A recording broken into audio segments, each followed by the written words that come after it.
Good everyone, this is Avnish Pandey, an assistant professor in communication skills. I hope you all must be doing well.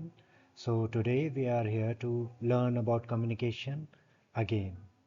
Okay, so before proceeding further, let me ask you a question.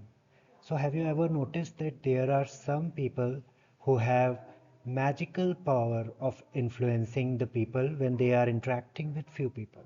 Even if they communicate for very short duration of time, they are able to influence others.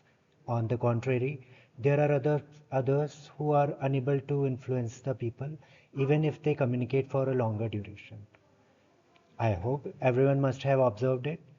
So, though there may be various reasons which can be responsible for it, but yes, there are good chances that the candidates who are able to influence others even during a short conversation, they must be following 7 C's of communication. So today here is a topic which is 7 C's of effective communication. So let's discuss these 7 C's one by one, and in order to be that I'm sorry. Yeah, and okay, so let's start with 7 C's of communication. So our very first C is clear.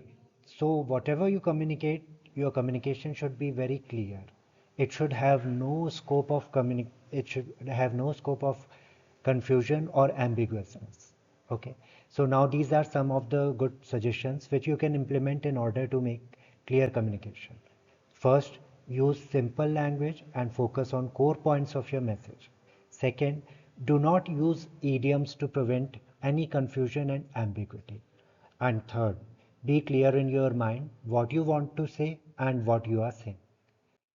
Second point is conciseness. So convey your point in concise way. Okay. Short sentences are more likely to keep the attention of the listener. So instead of saying a sentence with maybe 10 or 12 words longer, you can rephrase it with 4 to 6 words. So the chances of it being comprehended correctly will improve. Okay. Concise communication is non-repetitive, it saves time, and it is more comprehensible to the audience. Now our third C. Third C is, okay, before proceeding to third C, here are some examples. Here some phrases are given which you can cut short. Okay. For example, instead of saying due to the fact that, so instead of this phrase, you can use a single word because. Okay. So instead of saying employed the use of, you can just mention used. Similarly, instead of alternative choices, you can use alternatives. Instead of actual experience, you can use experience. Okay. Instead of final result, we can just mention result. Okay. So, and last example is in as few words as possible. Instead of it, we can use concisely. Okay. So these are some of the words. So in this way, you can use shorter phrases or a single word instead of a longer phrase. Okay, now our third next C is concrete. Concrete means something which is strong. Okay, so a concrete message is precise and it is backed by the confidence as well as the use of supporting facts and figures. So whatever you are communicating, that should be concrete, that should be very well prepared. Okay. Next is correct. So whatever communication you are doing, that should be communicated correctly. That should be correct. You should use the most suitable language for your specific message and the best form of communication. By correctness, we also mean that your communication should be, free of mistakes, whether it be like grammatical mistakes, spelling mistake, or any other form of mistakes. Okay, so there should be no form of mistakes in your communication. Next is coherent. Coherent conversation is the logical conversation. So by coherent communication, we means that your communication should be structured. It should be well structured so that the others will be able to uh, comprehend it correctly. Okay.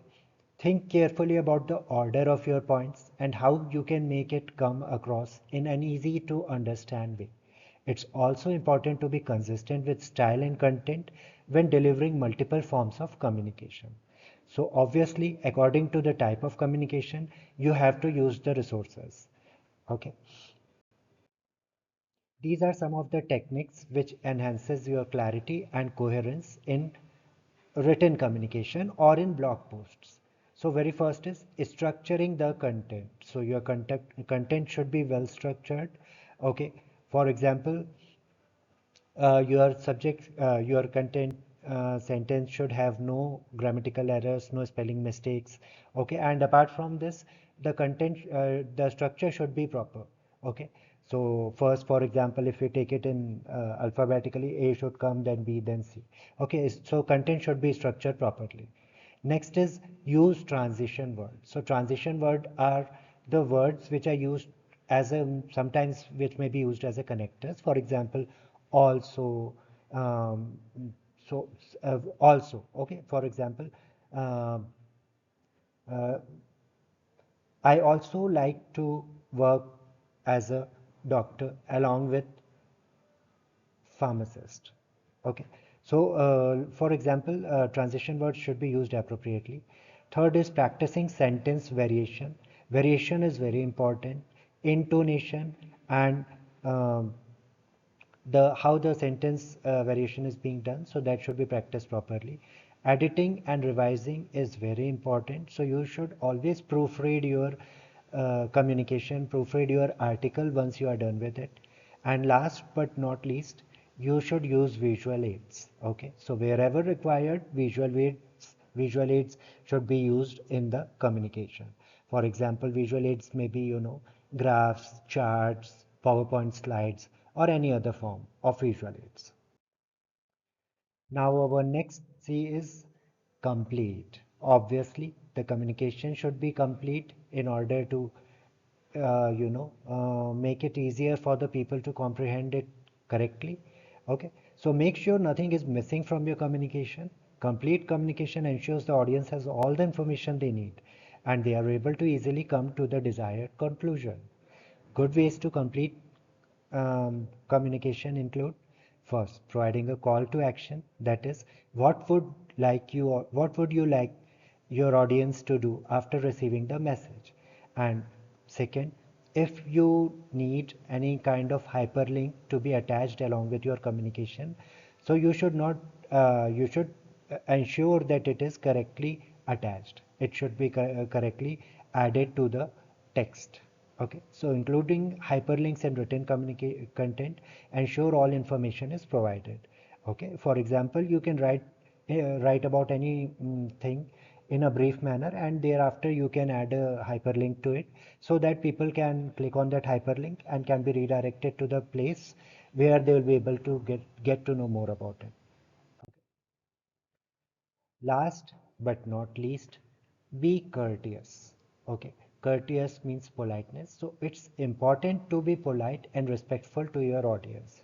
Okay, irrespective of their age. It's not like that we have to respect and we have to be polite with only the audience who are senior to us or who are mature than us, who are elder to us. Okay, we have to be polite with everyone. We have to be respectful towards everyone, towards everyone, irrespective of their age and gender. Okay, being friendly, considerate, and professional will make your communication much more effective. You should also be transparent, open, and honest, and be happy to answer any questions if applicable. So courtesy is simply knowing your audience. Allow you to use a statement of courtesy. Be aware of your message receiver. So if you know that who are your target audience, it will be easy for you to add courtesy to your communication. Because even though we have to be respectful for the audience of all the age groups, however, the courtesy with the younger ones will be different as compared to the courtesy to our elder ones. Okay, so courtesy is about feeling and respect. So that's it for today. I hope uh, we will have many more similar sessions. So see you later. Thank you, everyone.